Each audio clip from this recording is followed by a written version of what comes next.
नमस्कार साथियों, स्वागत है आप सभी का आज के सेशन में। और आज हम 18 फरवरी थर्ड शिफ्ट के क्वेश्चनों को देखने वाले हैं। जो भी क्वेश्चन आप देख रहे हैं 100% रियल हैं, इसी तरह के क्वेश्चन आपके पूछे गए थे। ठीक है, तो यदि आप इससे पहले की वीडियो देखना चाहते हैं तो हमारे चैनल पर जाइए, आपको प्लेलिस्ट मिल जाएगी, उसमें आप सारे वीडियो देख सकते हैं। तो आइए शुरू करते हैं आज का सेशन। फर्स्ट क्वेश्चन, मंत्रिपरिषद की अध्यक्षता कौन करते हैं? ठीक है, इस तरह से क्वेश्चन था। तो मंत्रिपरिषद की जो अध्यक्षता करते हैं प्रधानमंत्री करते हैं। इनके बारे में थोड़ा देख लेते हैं।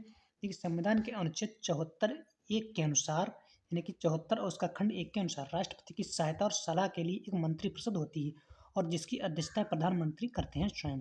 ओके। और राष्ट्रपति जो होते हैं वो मंत्रिपरिषद की सलाह के अनुसार ही कार्य करते हैं, लेकिन जो मंत्रिपरिषद का वास्तविक नेतृत्व प्रधानमंत्री के हाथों में ही होता है। ओके, यानी कि वास्तविक जो प्रधान होता है, प्रधानमंत्री होते हैं, सारे कार्य प्रधानमंत्री के द्वारा ही किए जाते हैं। नेक्स्ट क्वेश्चन देखते हैं, मौर्य वंश के बाद किस वंश ने शासन किया था? इस तरह से क्वेश्चन था। ठीक है, तो मौर्य वंश के बाद जो शासन किया था वो शुंग वंश ने किया था। ओके, जिसने मिलेगा उसका राइट आंसर होगा। और इसके बारे में थोड़ा सा देख लेते हैं।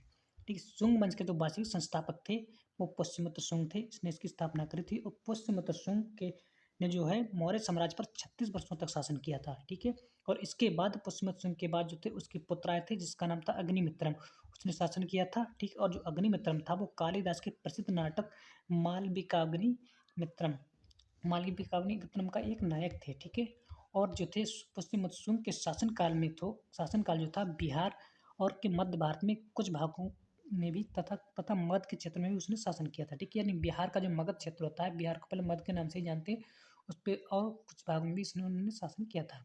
ठीक है, शुंग वंश के शासन काल को ब्राह्मणवादी परंपराओं को पुनर्जीवित करने तथा हिंदू धार्मिक संस्थानों के संरक्षण के प्रयासों के लिए भी जाना जाता है। ठीक है, शुंग वंश ने 10 शासकों की एक पंक्ति थी, यानी 10 शासकों ने शासन किया था, और जिसमें जो अंतिम राजा था वो देवभूति था। ठीक है, ये भी क्वेश्चन पूछा जाता था, अंतिम राजा पूछते हैं कई बार। ठीक है, तो देवभूति, इसको भी आपको याद रखना अच्छी तरह से। नेक्स्ट क्वेश्चन देखते हैं, सत्या नृत्य किस राज्य से संबंधित है? तो आपको जो सत्या नृत्य है वो असम से संबंधित है। अधिकांश लोगों का सही हुआ, कई बार एक क्वेश्चन रिपीट हो चुका है। ठीक है, और आगे भी हो सकता है। देखिए, असम का जो नृत्य है शास्त्रीय नृत्य, वो बहुत ही शास्त्रीय नृत्य है। ठीक है, और इसे जो है 15वीं शताब्दी के में असम में वैष्णव संत के जो थे, वैष्णव संप्रदाय के संत शंकर देव, उसने इसकी शुरुआत की थी। ठीक है, और सत्या नृत्य जो है वैष्णव धर्म के प्रचार प्रसार की का एक जरिया है। ठीक है, नेक्स्ट क्वेश्चन देखते हैं, पंडित रविशंकर ने किस फिल्म में अपना संगीत दिया था? ठीक है, इस तरह से क्वेश्चन था। ठीक है, तो इसमें देखिए ये तो नहीं मिला ऑप्शन के अकॉर्डिंग। ठीक है, तो आपका इसी में से कोई भी एक राइट आंसर हो सकता था। जैसे कौन कौन सी इन्होंने संगीत दिया, सभी फिल्मों का हमने नाम इसमें ले लिया है। अपुत्री हो गया, गांधी हो गया, अनुराधा हो गया, गोदान हो गया, मीरा हो गया, चौबी का चांद हो गया, घराना और खानदान। ये जो फिल्में थी, इन फिल्मों में पंडित रविशंकर ने इसमें अपना इन्होंने संगीत दिया है। ठीक है, इनके बारे में थोड़ा सा जान लेते हैं, इनके ऊपर बहुत से क्वेश्चन बनते हैं।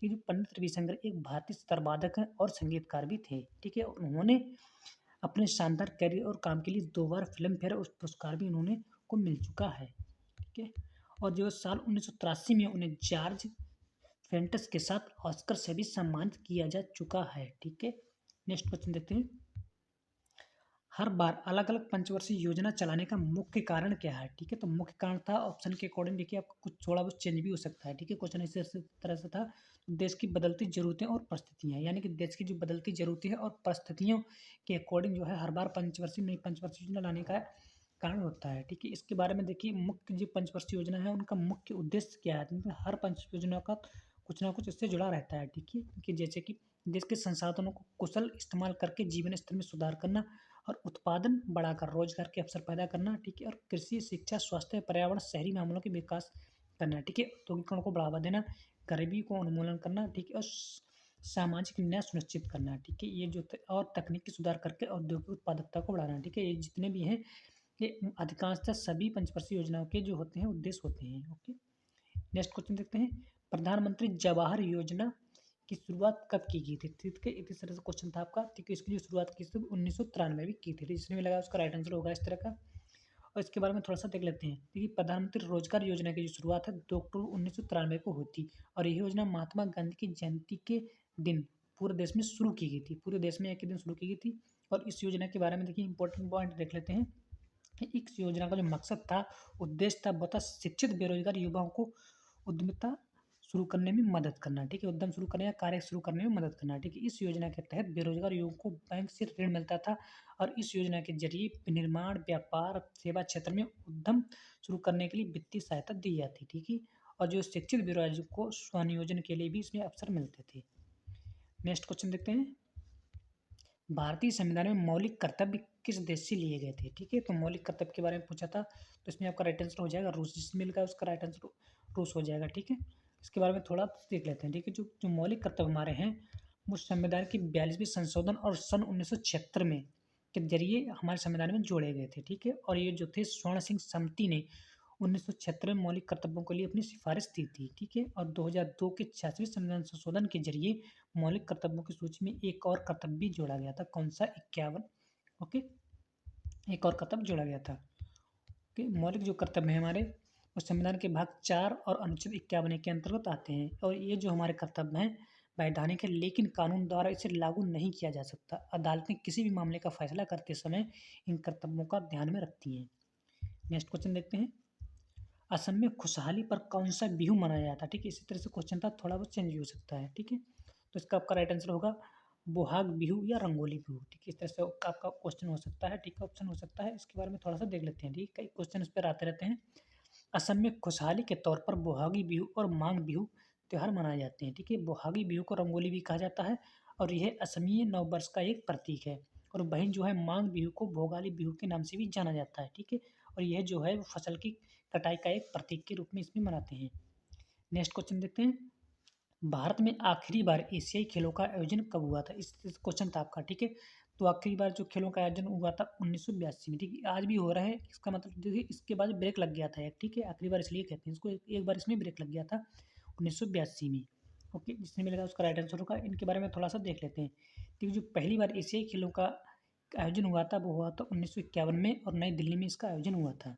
ओके, और इस आयोजन का जो इसके बाद जो था एशियाई खेलों का आयोजन हर 4 साल के बाद लगातार होता आ रहा है। ठीक है, एशियाई खेलों में हिस्सा लेने वाले एथलीट पूरे देश से आते हैं, और एशियाई खेलों में उसका जो शुभंकर होता है आमतौर पर उस क्षेत्र का कोई देसी पशु होता है। ठीक है, और कभी कभी सांस्कृतिक विरासतों का भी प्रतिनिधित्व करने वाले मानव आकृतियाँ भी उसकी शुभंकर होती हैं।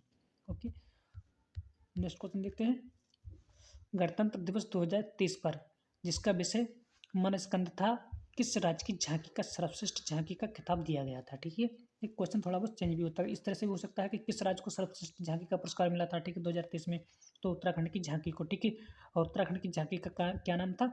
मानसखंड। ठीक है, मानसखंड। उसके बाद में जितने भी राज्य की झांकियाँ थी उन सभी के नामों के बारे में देख लेते हैं। ठीक है, ठीक है, महाराष्ट्र की एक झांकी थी जिसका नाम था 3.5 शक्तिपीठ और नारी शक्ति।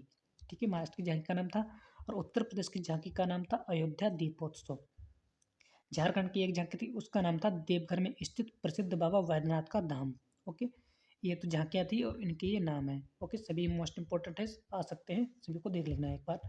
नेक्स्ट क्वेश्चन देखते हैं, 1976 ईस्वी में इंडियन एसोसिएशन की स्थापना किसने की थी? ठीक है, तो 1976 में इंडियन एसोसिएशन की स्थापना जो की थी सुरेंद्रनाथ बनर्जी ने की थी। ओके, जो सुरेंद्रनाथ बनर्जी और आनंद मोहन बोस ने दोनों ने मिलकर संयुक्त रूप से 1976 में इंडियन एसोसिएशन की स्थापना की थी, और यह जो है संगठन बंगाल में बना था। ओके, और इसे जो है इंडियन नेशनल एसोसिएशन भी कहा जाता है। ओके, सारे पॉइंट इंपॉर्टेंट है, सभी को देख लेना ध्यान से। और इसके साथ ही देखो यह जो है भारत का पहला राष्ट्रवादी संगठन था, और इस संगठन का मकसद था कि लोगों की राजनीतिक, बौद्धिक और भौतिक उन्नति करना। ओके, नेक्स्ट क्वेश्चन देखते हैं, the state of my life पुस्तक जो थी किसने लिखी है? ठीक है, पुस्तक के लेखक कौन है? इसी तरह से थोड़ा बहुत चेंज भी हो सकता है। ठीक है, इसके आपका जो राइट आंसर होगा वो युवराज सिंह ने। ठीक है, जो युवराज सिंह है इन्होंने अपनी इसमें ऑटोबायोग्राफी लिखी है। यानी कि इसमें अपने उन्होंने आत्मकथा लिखी है। ओके, ये जो है उनकी एक आत्मकथा है, और इस किताब में उन्होंने अपने कैरियर के उतार चढ़ाव और जीवन के कठिन दिनों में निपटने की कहानी बताई है। ठीक है, और साल 2011 में आईसीसी विश्व कप में युवराज सिंह को कैरियर ऑफ द टूर्नामेंट का भी अवार्ड मिल चुका है। नेक्स्ट क्वेश्चन देखते हैं, रंगोली उत्सव कहाँ का है? इस तरह भी एक क्वेश्चन था। ठीक है, तो रंगोली उत्सव आपका जो है वो असम का एक है। ठीक है, रंगोली उत्सव जो है असम में मनाई जाती है। इसके बारे में देख लेते हैं। देखिए, असम के गुवाहाटी शहर में मनाया जाने वाला ये एक सांस्कृतिक त्यौहार है, और यह जो त्यौहार है बोहागी बिहू और रंगोली बिहू के नाम से भी जाना जाता है। ओके, और ये असम के प्रमुख त्योहारों में से एक है। ओके, रंगोली के बारे में खास बातें देख लेते हैं। इंपॉर्टेंट पॉइंट क्या है? देखिए, यह जो त्यौहार है वो असमिया नववर्ष का एक प्रतीक है, और ये बसंत के आने की खुशी में मनाया जाता है। ये त्यौहार फसल कटाई के समय को भी दर्शाता है, तथा इस त्यौहार में असमिया कला, संगीत, नृत्य और साहित्य का भी इसमें जश्न मनाते हैं। नेक्स्ट क्वेश्चन देखते हैं, प्रधानमंत्री मुद्रा योजना की शुरुआत किसने की थी? ठीक है, तो तो प्रधानमंत्री मुद्रा योजना की शुरुआत जो की थी प्रधानमंत्री नरेंद्र मोदी ने ही की थी और प्रधानमंत्री नरेंद्र मोदी के द्वारा यह जो योजना थी वो 8 अप्रैल 2015 को शुरू की गई थी। ठीक है? और इस योजना के ज़रिए उन्होंने कहा था कि 10 लाख रुपए तक का ऋण प्रदान करके गैर कृषि लघु तथा सूक्ष्म उद्योगों को सशक्त बनाने के में महत्वपूर्ण योगदान यह निभाएगा। ठीक है? महत्वपूर्ण भूमिका निभाएगा। इसी के साथ आपके सारे क्वेश्चन समाप्त होते हैं। यदि आपको क्लास अच्छी लगी तो वीडियो को लाइक करें, चैनल को कर लें सब्सक्राइब। धन्यवाद। जय हिंद, जय भारत।